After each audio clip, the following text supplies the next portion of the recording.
What is up, guys? Welcome back to Will of DDT. My name's Anonymous, and I am here with the crew. We've got Mujinator and Obippity Boppity Boop here. Go ahead, guys. Introduce yourselves. I'm Obippity. And I'm Mujinator, and we're here bringing you a OP7 tier list. Yes, sir. Yeah, guys. I mean, this is the topic that everybody's been waiting for. You know, OP6 was a pretty stale meta. We were all getting sick of Sokka and Law and Sokka and Law and more Sokka. So this is actually turning out to be a very diverse meta, right, guys? Like from what we've seen. OP7, yeah. OP7 is going to be a very diverse OP7 meta. is the promised land. For right? sure. Before we know OP8, at least according to Japan standards, Yeah. it's basically just law. Yeah, it's gonna be. It might be worse than Sokka. Yeah. Might be worse than. I think while we're at OP7, we'll just enjoy it while we can. Yeah. OP8, I think we might all take a break. Just wait for OP9. Play Lorcana or something. Yeah, you know what? I mean, payout might be bigger. So but anyway, guys, we're just gonna kick off this list. Bottom tiers we're gonna knock out first. Obviously, we're not gonna be going through every single leader in the game. But we are gonna touch on everything that's new. So all the OP7 leaders, all 6 of those we are gonna cover, and then the rest of the stuff is just things. If there's anything older than that that's on this list, it's because it's relevant. It's because it's a good deck, or at least a deck that you might see in some tournaments. So kicking it off, Obippity, I think this is something you want to introduce. Let's introduce our bottom tier. we got Nami, and let's be honest, guys. And I think we created a brand new tier for Nami. Because, let's be honest. Look, it's not that Nami's necessarily a bad tier. It's not. Or sorry, a bad deck. It's just when you're playing against a Nami, you and your opponent are playing 2 different games, right? You're not playing one piece. You're not playing point. one piece at that point. They're just milling their cards. They're looking for triggers. They just want to get as many cards as they can into their trash, and they don't care about your life. Exactly. They don't care what you're doing. They will gladly pass with 10 Dawn up. Yep. And it's just not a fun time. It's not a fun game, right? Again, we're not saying Nami's a bad deck. Yep. It's just that no one wants to play that deck. Nobody wants to play against it. Yeah. So I would argue nobody wants to play it. Yeah. It's just you play it because you can win a few games and you can probably go X3 at a tournament. it's like the Exodia decks from Yu-Gi-Oh, Yeah, where people just exactly. play every card that draws and just Yeah. try to win the game before your opponent gets to do anything. Exactly. Yeah, not super fun. We just thought we'd put our take on that here in the Virgin tier. Moving on up. So this we had initially called it F tier, but you know, just because of who's occupying it, we wanna clarify that a little bit. We're gonna call this the if you can figure it out tier. And I think that's fair because listen, I gave myself a challenge since this deck came out on the sim. Yeah. Is can I win a game with this deck? Yep. I am still trying to win a game with this deck. I don't think I'm playing that deck correctly. I know I'm not. Yeah. And I don't think I've seen anybody play this deck correctly. And maybe that's what Bandai wanted, right? Yeah. Vegapunk, smartest person in the world. Yeah, in big One Piece. brain. Maybe you gotta be the smartest person, play smartest that One deck. Piece player ever to figure out this deck. So, Right? And it's not necessarily bad. We just don't know how it works. Exactly. So I'll pose a challenge to you guys in the comments. Show us a video or send us a video of you winning with this deck, and we'll give you some sort of prize. I don't care. We'll figure it out. I am so confident you cannot win. But if you do, I'll give you some. I'll give you 5. I'll pay for your lunch. We'll give you 6 cases. Please. No, we didn't say that. But yeah, Vegapunk is gonna be. I'd love to see someone figure it out, but right now it's pretty bad. Yeah. Moving on up, we've got the locals tier. These are decks that are like, you know, respectable. Some people are playing them. Some people are kind of hyped for them. But yeah, ultimately, like, we just don't think they're gonna really do that well at larger tournaments. Yeah. So why don't you start us off here? Yeah, we got Obippity? Grape Dofi. And I know we know Bia loves this deck. This is one of his favorite decks. We just don't think. And the only reason we're putting it in locals is because it has a lot of hype around like the Birdcage. Birdcage, yep. Right? It rests everything that's a 5 cost or less, and everything in law Again, is 5 on cost or paper, this deck was supposed to be the law killer with Right. Birdcage. It was supposed to be. Right. But we all know it just didn't work out that way in this meta. less. Sometimes it works, Yeah. but majority of the time it really doesn't work. Exactly. Exactly, 100%. I mean, like, yes, it can beat one of the best decks in the game, but then like there's 20 other decks that it has to still beat. And Exactly. As we'll find out. Right.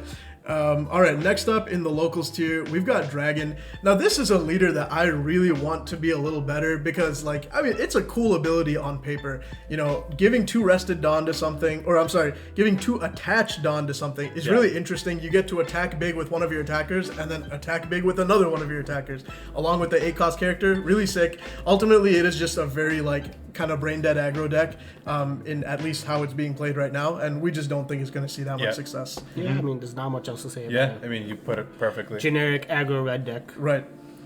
And then next up, we actually have Foxy in locals.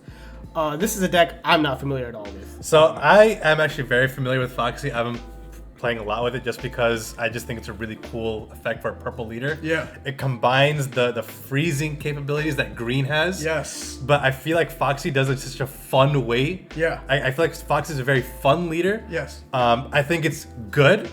At a locals, I do think it's just below that rogue tier. I don't think it'll steal any games at like a high stakes tournament. For sure. But if you can pilot it well, if you play against a deck that doesn't have a lot of removal, when you drop your 7 cost Foxy character, you're in a really good spot. You're freezing 2 cards every single turn just from leader effect. And you're minusing 3 Dawn, is a big effect. It's a big cost, but again, that 7 cost character Foxy is giving you 1 Dawn back. All in all, it's a solid deck. It's a fun deck. Would I take it to any top tier tournament? Probably not, but I definitely have fun with it. In a non-removal meta, I think this actually jumps super far up. Oh, yeah. But like, just removal's the name of the game right now, so unfortunately it's down here. What's next, Obipity? What we got in locals tier? Next up, actually in locals we're done, but next up in rogue we have what's it called? Liquor Croc. Yes. And Liquor Croc, it's a good deck. Okay, it's a solid deck.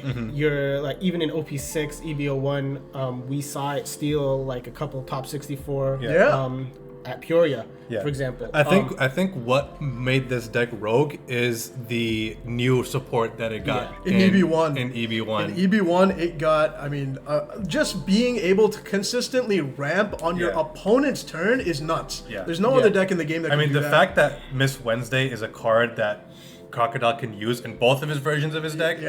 I think Miss Wednesday is the card that jumped. I mean, if you asked me before EB1, honestly, I'd put it in like low locals tier. Sure. But with Miss Wednesday, this is a rogue deck that can steal games from the top decks. 100%. And especially with with like Sokka gone with just like super That's a big thing. That's a big thing. Yeah. I actually think can steal games, but again, you're not going to see like a ton of it winning. Next up in the rogue tier, we have got Reiju. Why don't you talk about this Mujinator? I know this is your favorite deck. Yeah, so right now Reiju is definitely my favorite deck, and it's probably the deck that I'm going to be taking to all the top tier tournaments I'm going to be going to. Very ballsy. The reason why it's rogue tier right now is just the existence of Law. If Law wasn't as strong as it was, I can definitely see this deck being high competitive, even low highly competitive. Sure. But the fact that Law exists is just so oppressive, almost like how Sakazuki was in the last meta. Yeah. The mere existence of a deck will automatically remove other decks from the meta. Yes. And Reiju is such a strong deck where it's even possible, it's very hard, but it's possible for her to play through Law. Yeah. Which is why I put her in the rogue deck, not in locals. It's because she has a chance of playing through it if she just draws well and Law doesn't. Yep. But just for the fact of Law existing, I think she's stuck at rogue, unfortunately. Yep. But regardless, she's still my favorite deck at the moment, and I'm definitely still going to take her to these tournaments. Respect. What's up next? In Rogue, we have got Red Purple Luffy. This is a deck that's really just going to see some play because of the 6K leader hype, right? We saw, surprise, surprise, we'll be seeing another 6K leader here pretty soon. But just 6K leaders are a little tougher for Law to deal with. He can't just use his like chip away strategy of just swinging 5s over and over again.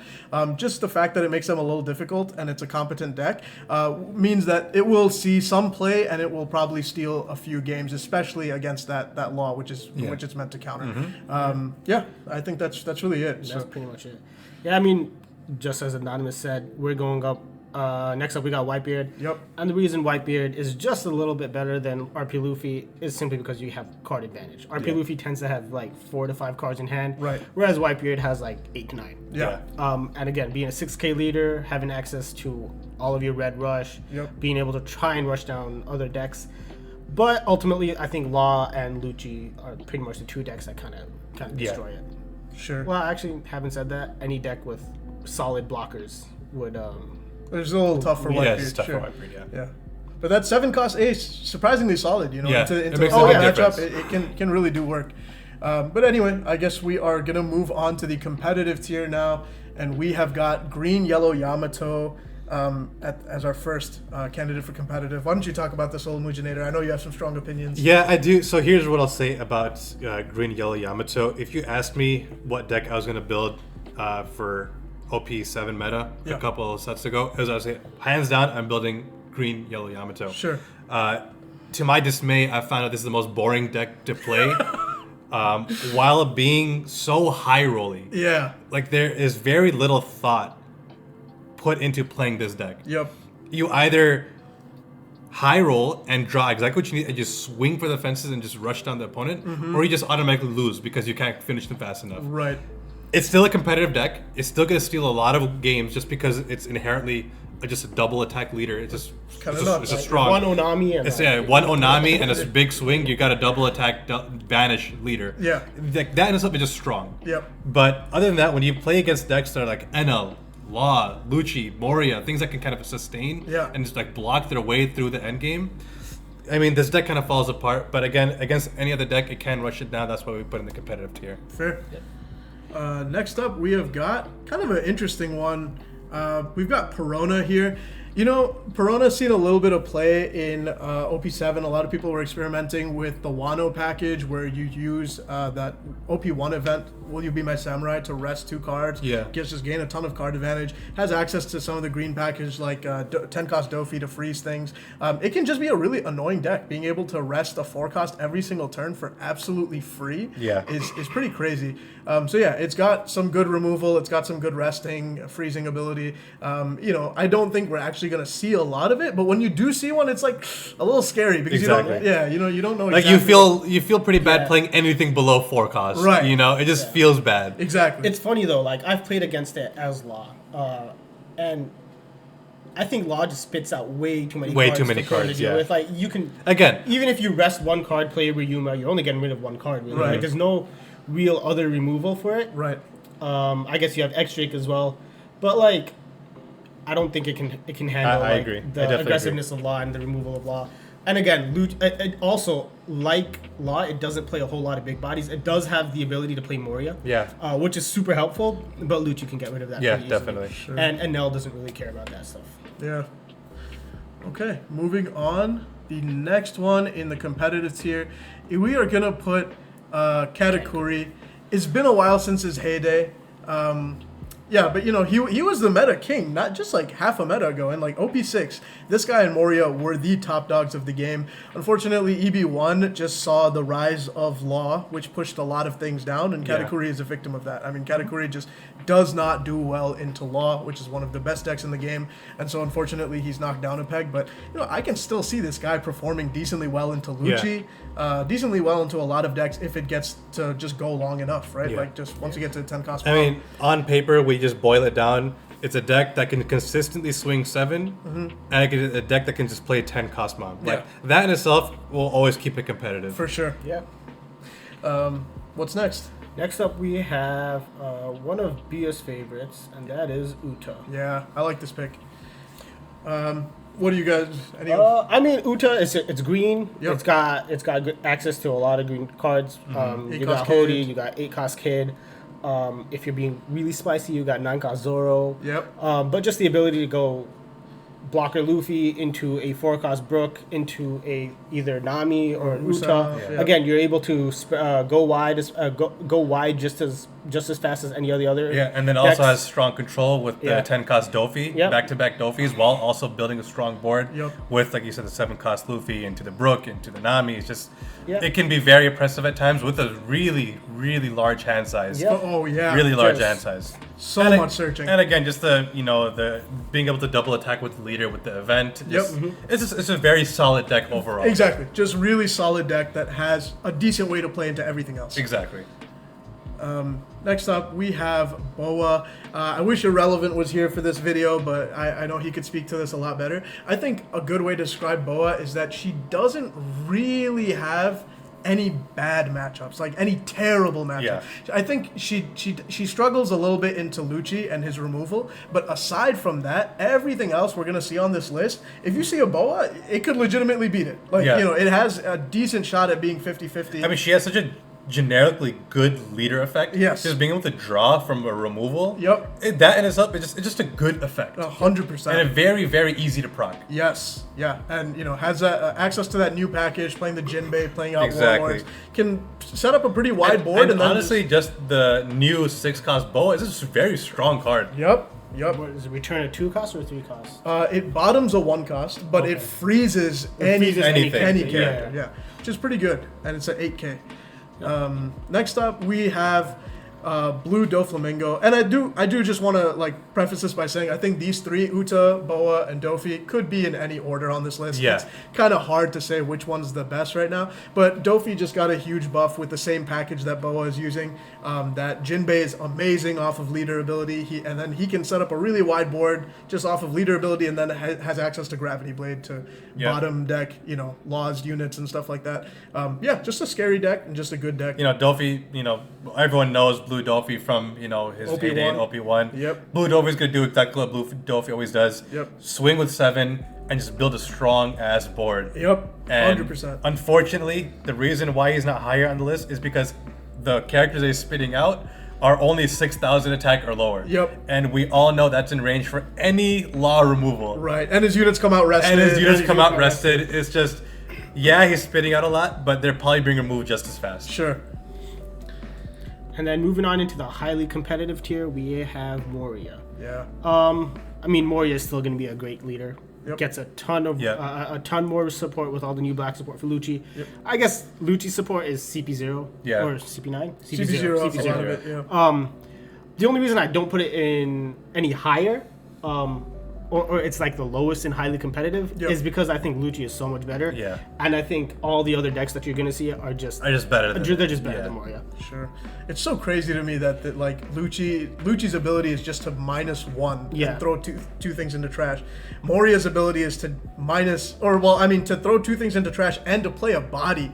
But ultimately, Lucci's package is just such a well-oiled machine. Exactly. That, like, it ends up just being a little better than Moria. So you're still gonna see some people playing it. It's still gonna have success for sure. Don't sleep on this deck. But yeah, we're gonna put it in the lower end of highly competitive. Yeah. Bonnie. Which one of you is playing this again? Were I'm you- not playing. I'm not I think playing it. Irrelevant It's said just he wanted to play Irrelevant play might. Bonnie. Right, Yeah. right. Yeah, I mean, What do we have to say about Basil Hawkins? yeah. Like, that card is just broken. Yeah. Whoever at Bandai made that card, I don't care what you I don't care who you are. Like, I need But to see. here's what I'll say about Bonnie. I think what makes Bonnie super, super strong is just, Basil Hawkins is good. But the fact that she can just straight up remove and one single attack every single turn. Regardless of It makes you cost. think so much on what you need to swing with first. Yes. Like, yeah, sometimes you don't want to swing with your highest attack unit because you need to save it for the last big swing, right? Yeah. Bonnie flips that on your head because, okay, if I don't swing with my highest attack unit right now, I'm going to lose Lose it. that value, Because I'm yeah. going to use, she's going to use leader ability. So just having that mental, switch put on your opponent, Yeah. that in itself makes it very highly competitive, in addition to having just the strong new support that green got. 100%. Yeah, very well said. Yeah, I don't think anything more needs to be said. It's just very frustrating to play against. But ultimately, I think black does have kind of an advantage with the removal. Yeah, exactly. And then next up we have Black Yellow Luffy. I'm gonna let Adonimus take Yeah, over I this know one. that this is your tried and true. Yeah. I've been playing this a lot. I love this deck. It's extremely fun. It has such a good matchup into black, as you all know, because it can recycle Sabos consistently every single turn. You're spitting out a Sabo, your board's KO immune, and then you have some blockers that you can use. And a 9K leader base is insane. The 9K leader base is it's always crazy. what. That's why this deck is so high up in the tier list. For sure. Just the fact it's a consistent 9K leader on defense. It's amazing. Exactly. It's amazing. If it high rolls, it can just steamroll so many decks. Yeah. It's so crazy. Unfortunately, it's just not consistent because you have these pieces, you have these little brothers and the corresponding big brothers. You need to have the right one in life and then the right one in hand. So there can be games where it's just kind of dead in the water. So unfortunately, because of that, because because of the lack of consistency, I don't think it gets up to the meta-defining tier, but it's really, really good. It kind of has bad matchups into Bonnie and into any blue deck if it does encounter those, but black and even Law, despite it being kind of slightly disadvantaged, if it high rolls, it can do really well even into Law. So yeah, I think this is a really solid deck. Not much more to be said, but yeah, just short of being meta-defining. Next up, we have, I know what is at least my favorite leader. It might be Mujinir's favorite leader as well, and that's Enel. And let's just preface this with, Enel is probably objectively the most broken leader ability in the game. I agree. Yeah. Like, they're at 1 life, but guess what? You still need to have 3 swings. Yeah, 3 swings minimum. And you gotta hope that last trigger isn't a lifesaver. Yes. Yeah. So frustrating. But the reason I don't have it in meta, or we don't have it in meta defining, I think it's just because Law and Lucia, we know Law and Lucia are meta defining. Yeah. And they're just so much better than everyone else at this point. I guess this is probably one of the few disagreements we had here at Will of DDT is NL being probably one of my favorite decks of all time. Mm-hmm. I personally thought NL should be higher on this tier list. Sure. I personally thought NL should be in the meta defining tier list. Fair enough. Because it is the only deck, in my opinion, that can actually put up a chance against the top 2 meta defining decks. Sure. That's true. It is the only That's deck that can do 100% that. true. But in the same vein is that it doesn't do it well. Yeah. Yeah. It doesn't do it well. Yeah, the leader effect can only happen so well, and I will say it's not an easy deck to pilot. You can very easily kill yourself playing this deck if you don't play it properly. If you're too reckless with taking life. Again, and the way we're structuring this deck is by meta defining and highly competitive. If you're taking NL and you somehow make it to top 32, you're only playing against the best of the best, and they don't make mistakes. Yeah. And NL, you don't have the room to make mistakes against these top players. Yeah. That's why I say, if you're like the best NL player, it's meta defining. But if you're like an average NL player, highly competitive, I think, is the highest would probably go. That's a solid way to put it.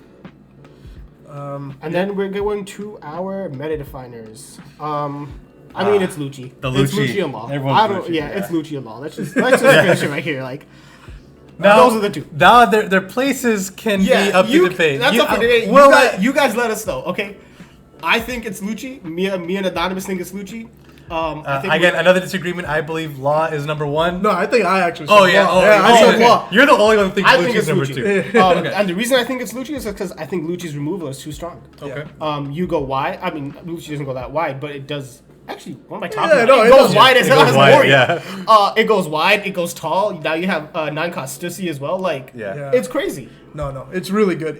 That just again, when a crazy removal deck enters the game, like we've seen this, the example being Saka before this, when a deck with crazy removal potential enters the game, it defines everything else. Yeah. Everything else And must it's be not even close. Right. Yeah. Right. Everything else must be constructed around having to deal with that level of removal. And yeah, that's exactly what he is meta defining because of just how efficiently he just removes and removes. That stage is broken. Yeah. It is a product of a minus 2 every 2 turn is every turn is insane. nuts. That Like- card should not have been printed. It was back in OP2 when you couldn't do much with that. But that's insane. Like he's just too good. Efficient removal, wide board. Just crazy deck. Law, I mean, we all know why he's here. Again, just builds a super wide board and can bottom deck, which is a better form of removal. But only 1 per turn, which is kind of balances it, sort of. Yeah. For now. At least up until OP8. Yeah, until OP8, we'll enjoy it while we can. Yeah. But the reason why Law is like, there's always a debate as to whether it's 1 or 2 is, I think, just Reiju. I think Reiju being an addition to this deck, like it kind of ruins any game plan you have against it. Yes. Of just starving it of resources. Yes. The fact that Reiju exists and he just draws 2 cards just because he did what he was Did what he wants to do anyway. Exactly, yeah. Like he's being rewarded for the punishment that the deck is supposed to put on the player. Right. It just doesn't make sense to me. It's crazy. So just the fact that he has that draw power kind of removes any sort of counterplay that the other person is supposed to have. Right. So if they draw like 2 or 3 Reijus in a game, I mean, just It's over. practice your scoop form. Yeah, practice your skill. Practice putting your deck away in your box as quickly as possible and go next. For real, man. That and 6K units are constantly being bottomed, like Exactly. just casually. Crazy. Insane decks. Both insane decks. All right, guys. Do we have any other tiers on we this? got one. I think we got one more tier here. Just Will of DDT special tier. We gave you a virgin tier. We gotta give you a Chad tier, guys. Let's go. And first up, we got red, yellow Sabo. Red, black, Sabo. Red, black Sabo. I'm sorry. Anonymous, why is red, black Sabo in the chat tier for you? Listen, because it went top 128 at the Peoria Regionals. That's why. What was the record? Oh, it was 6-3. Okay. That's Very close to being 7-2. That's pretty good. Yeah, no, I love this deck, guys. I mean, in all honesty, in a removal heavy meta, where like KOs are very popular, and just having a leader who can block and just remove one swing per turn, it's kind of like Bonnie, a little less frustrating, but kind of like Bonnie. You're just playing blockers, you're stopping one swing per turn for free, basically. Lucci can't do anything against you because you're protected from KO effects, and then you just have tons of rushers to just really blitz the opponent down. It's actually a really solid deck. I'd say it does well into everything in this meta besides Bonnie and Law. Besides Bonnie and Law, I mean, Lucci, NL, Luffy, Moria, give me those all day. Like, it can actually really handle all of those. So yeah, I love Sabo. But anyway, let's move on in the chat tier. What you got, Obipity? Well, first we got Mujinator. Oh, fair enough. All right, good old Iceberg. It's Asperg, bro. Good. No, listen, hear me out. Before you guys say, Asperg, let me tell you something, all right? What did Anonymous just say about meta-defining decks? If they can remove cards so efficiently, you have to build around that meta. Yes. And what does Iceberg do? He spits out cards like they're nothing. Yeah. All he does is spit out a wide-ass board. Yeah. Okay? And the only way to counter a deck that efficiently removes it is to out-tempo it. Yeah. And Iceberg does that so beautifully. The only issue is that he can't attack. If he could attack, I'm telling you, this deck will be top meta-defining deck ever. The best deck ever. They knew the power that Iceberg had, and they took it away from him. I'm telling you guys, if you guys see me at Peoria Regionals or Nationals with Iceberg, run the opposite direction, because I'm coming for you. Yeah, bro. He's going to Nats with Iceberg. Let's go, man. Not about watch. Last but not least, we got Queen. Yes. And let's be honest, Queen is just not that good right now. But I will say there's a but. It's still probably second worst deck to go up against, other than NL. Yeah. I think. Yeah. I think other than NL, people hate playing Queen the most. Queen could be mad toxic. That was an OG toxic. It was deck. OG toxic. toxic Before deck. NL came out, it was easily the most toxic deck ever. Yeah. And Mujinator and I thrive off Yeah, those we decks. love those decks, man. We're perfect. We're sick. I just We're love sick of seeing. that. I love seeing our opponents squirm, never wanting to end the game. No, I mean, you can. There's some upgrades to it. Like you got the Sanji. The Sanji, You can yeah, play a Sanji into a cat or a Yamato or a Mihawk, whatever it is you're playing it into, right? And then playing a Yamato into the leader heal as well. Yeah. You're going from 1 life to A lot 3 of cool life. plays. A lot of cool with the plays. Sanji edition. If it pops off, and your opponent's gonna be super annoyed. Exactly. But most of the time, it just doesn't. Let's be honest. It just Again, not. like it forces you to be Yeah. at low life and low hand and size. low hand, and that's in this game. You can't do that, especially with how quickly Law builds up a board. Yeah. And how easily, even if you do get that Sanji and Yamato out in a turn, you have what, 2-3 cards in hand. Yeah. What Lucci's removing like one of those cards with the snap of a finger. You know? Oh, right. Yeah, no, but I mean, still, if you play these 3, you're a Chad. You're a Chad. Big Chad. Listen, I'll shake your hand personally Yeah. if I see you rocking Iceberg at any tournament I'm at. All right. Absolutely. All right, guys. We hope you've enjoyed this tier list. This was pretty fun to make. Just cool to go over new leaders. And again, very happy that even though there is still like 2 clear meta-defining decks, it's still going to be diverse. Like, I actually have no clue what to expect. I think it's going to be very diverse meta. I do think the pie charts are going to show heavily skewed towards Law and Lucci. Yeah. But I do think like on the other half of that pie chart, you'll see a lot of variety. A lot of variety in those. That left half of the pie chart is going to be like a good 5-6 leaders or something. Exactly. Which is pretty dope. Okay, guys. Yeah, we hope you enjoyed. This was a lot of fun, and expect a lot of more OP7 content coming as soon as we can get some cards. And if there's any leader that we didn't mention and it's your favorite leader ever, you're cooking something crazy with it, let us know in the comments below and where you think it should fit in this list, and let us know why. Also, send us your deck list. Yeah, send us a deck list and we'll test it out and see if you're right. Yeah. All right, guys. It was fun, and we will see you in the next one. Peace. Don't forget to like and subscribe, guys.